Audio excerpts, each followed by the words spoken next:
একদিন মায়ার নবী মুহাম্মদ সাল্লাল্লাহু আলাইহি ওয়াসাল্লাম একটি জঙ্গলের পাশ দিয়ে হেঁটে যাচ্ছিলেন।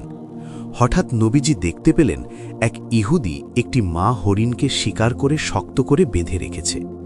দয়ার নবীকে দেখা মাত্রই হরিণটি রোনাজারি শুরু করল এবং মানুষের ভাষায় বলে উঠল, ইয়া রাসূলাল্লাহ, ইয়া হাবিব আল্লাহ, আজ সকালে আমি আমার বাচ্চাদের বাসায় রেখে খাবারের সন্ধানে বের হয়েছিলাম। হরিণটি বলল, হে আল্লাহর নবী, ওই সময় এই ইহুদি আমার সামনে আসে এবং আমাকে বন্দি করে ফেলে। সকাল থেকে আমি এখানে বন্দি। ইয়া রাসূলাল্লাহ, আমার ছোট ছোট দুধের বাচ্চা আছে, তারা আজ সারাদিন কিছুই খায়নি। আমাকে না পেয়ে তারা হয়তো অস্থির হয়ে পড়েছে, পিপাসায় তাদের বুক ফেটে যাচ্ছে। হরিণটি আকুতি জানিয়ে বলল, ওগো আল্লাহর হাবিব, আমি শেষবারের মতো আমার সন্তানদের সাথে দেখা করতে চাই এবং তাদের দুধ খাওয়াতে চাই। দয়া করে আপনি এর একটা ব্যবস্থা করে দিন। হরিণের এই করুণ আর্জি শুনে দয়াল নবীর অন্তর কেঁদে উঠল। তিনি ইহুদিকে ডেকে বললেন, হে ইহুদি, তুমি কেন এই অবলা প্রাণীটিকে আটকে রেখেছ?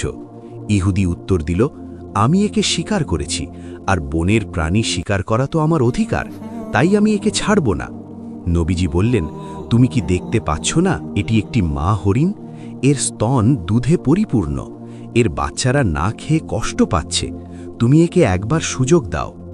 ইহুদি অবজ্ঞার সাথে বলল, আমি এত কষ্ট করে ধরলাম আর আপনার কথাই ছেড়ে দেব?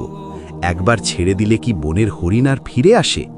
তখন বিশ্বনবী বললেন, তুমি একে ছেড়ে দাও, আমি জামিন হচ্ছি, সে তার বাচ্চাদের দুধ খাইয়ে আবার তোমার কাছে ফিরে আসবে। ইহুদি বিদ্রুপ করে বলল, বনের হরিণ কি আপনার বাপদাদার সম্পদ যে ফিরে আসবে? শিকার করা প্রাণী ফিরে আসার কি কোনো নজির আছে? যখন ইহুদি কোনোভাবেই রাজি হচ্ছিল না, তখন নবীজি বললেন, তবে এক কাজ করো, তুমি হরিণটিকে ছেড়ে দাও আর তার বদলে আমাকে এখানে বেঁধে রাখো।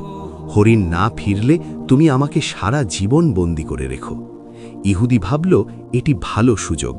সে নবীজিকে বেঁধে রেখে হরিণটিকে ছেড়ে দিল। ছাড়া পেয়ে হরিণটি দ্রুত বনের দিকে ছুটে গেল। ইহুদি মনে মনে হাসছিল আর ভাবছিল, এই লোকটির মতো বোকা আর কেউ নেই, একটা বনের প্রাণীর জন্য নিজের জীবন বিপদে ফেলল। ওদিকে মা হরিণ দৌড়ে তার সন্তানদের কাছে পৌঁছল। বাচ্চারা তাকে দেখে বলল, আম্মাজান, আজ কেন এত দেরি হলো? আমরা আপনার জন্য অপেক্ষা করতে করতে ক্লান্ত হয়ে পড়েছি। মা হরিণ চোখের পানি ছেড়ে বলল, ওরে আমার কলিজার টুকরা সন্তানরা, তোমরা তাড়াতাড়ি শেষবারের মতো আমার দুধ পান করে নাও, কারণ হয়তো তোমাদের সাথে আর কোনো দিন দেখা হবে না। বাচ্চারা অবাক হয়ে কারণ জানতে চাইলে মা হরিণ পুরো ঘটনা খুলে বলল। সে বলল, মায়ার নবী মুহাম্মদ সাল্লাল্লাহু আলাইহি ওয়াসাল্লাম নিজের জীবন বন্ধক রেখে আমাকে তোমাদের কাছে পাঠিয়েছেন। ওই নিষ্ঠুর ইহুদি এখন আমার নবীকে বেঁধে রেখেছে। এ কথা শোনা মাত্র হরিণের বাচ্চারা দুধ পান করা বন্ধ করে দিল। তারা বলল, আম্মাজান, আপনি কি বলছেন? মায়ার নবী বন্দী আর আমরা দুধ পান করব? এটা অসম্ভব। চলুন, আমরাও আপনার সাথে যাব। নবীজির সামান্য কষ্টও আমরা সহ্য করতে পারব না। কিছুক্ষণ পর ইহুদি দেখল, বনের ভেতর থেকে কেবল সেই মা হরিণই নয়, তার সাথে ছোট ছোট বাচ্চাগুলোও দৌড়ে আসছে। এই দৃশ্য দেখে ইহুদি থমকে গেল। হরিণটি নবীজির সামনে এসে ক্ষমা চেয়ে বলল, ইয়া রাসূলাল্লাহ, আমার আসতে দেরি হওয়ায় আপনি কষ্ট পেয়েছেন, আমাকে ক্ষমা করুন। নবীজি ইহুদিকে বললেন, হে ইহুদি, এখন তো বিশ্বাস হলো, এই নাও তোমার শিকার, সাথে তার বাচ্চাদেরও নিয়ে এসেছে। ইহুদির পাথর মন এক মুহূর্তেই গলে গেল। সে চিৎকার করে বলে উঠল, ইয়া রাসূলাল্লাহ, বনের পশু পাখিও যার মায়া বোঝে, তিনি অবশ্যই আল্লাহর সত্য নবী। আমাকে আর হরিণ দিতে হবে না, আপনি আমাকে কালেমা পড়িয়ে মুসলমান করে দিন। সুবহান আল্লাহ।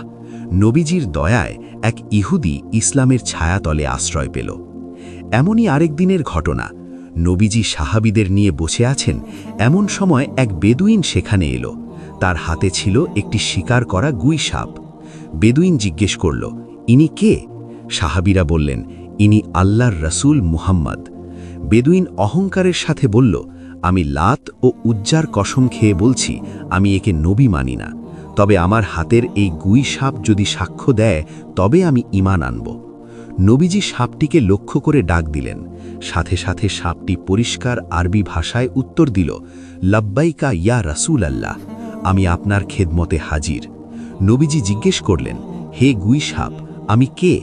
সাপটি বলল, আপনি আল্লাহর রাসূল এবং আখেরি নবী। যে আপনাকে মানবে সে সফল হবে, আর যে অমান্য করবে সে ধ্বংস হবে। এই অলৌকিক দৃশ্য দেখে সেই বেদুইনও সাথে সাথে ইসলাম গ্রহণ করল। একবার আবু জাহেল ও কাফেররা দাবি করল, যদি আকাশের চাঁদকে 2 টুকরো করে দেখাতে পারো তবেই ঈমান আনব। নবীজি আল্লাহর কাছে দোয়া করে আঙুল দিয়ে ইশারা করলেন।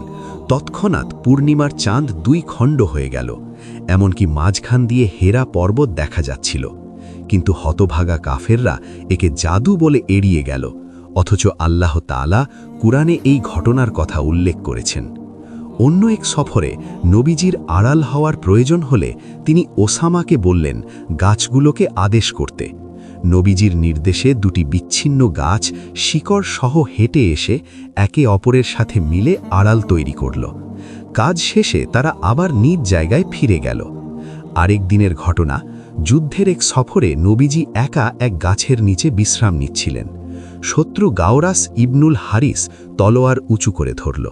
সে বলল, হে মোহাম্মদ, এখন তোমাকে আমার হাত থেকে কে বাঁচাবে? নবীজি অত্যন্ত শান্তভাবে বললেন, আল্লাহ। আল্লাহর নাম শোনা মাত্র শত্রুর হাত কেঁপে উঠল এবং তলোয়ার পড়ে গেল। নবীজি সেই তলোয়ার উঠিয়ে বললেন, এখন বলো তোমাকে কে বাঁচাবে? লোকটি ক্ষমা চাইল। নবীজি তাকে বিনা বাক্যে মুক্তি দিলেন। তার এই মহানুভবতা দেখে সেই শত্রুও পরে ইসলাম গ্রহণ করে নিজের গোত্রকে ইসলামের পথে নিয়ে আসে। সুবহানাল্লাহ। প্রিয় দর্শক, ইনিই ছিলেন আমাদের দয়ার নবী মুহাম্মদ সাল্লাল্লাহু আলাইহি ওয়াসাল্লাম।